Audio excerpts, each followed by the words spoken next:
Hello viewers, let's see the free feature of Windows 11 compressed files and its different types along with compression levels. So these are the file in case if I send it open, so it would be difficult in downloading. So let me select all these files and right click.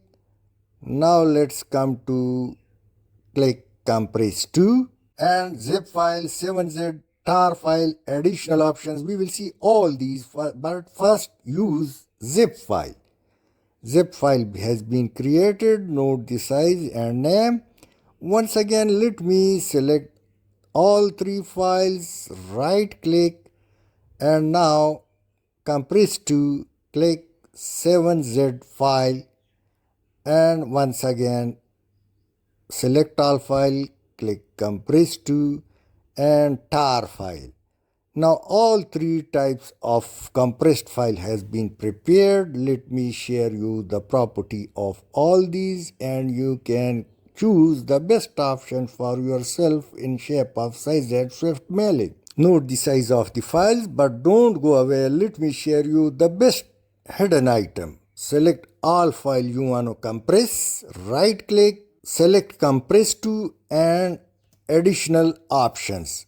Click it. First is archive format, so when it opens, different formats are available. Next is compression methods. These are also in front of you. And the last one, compression level.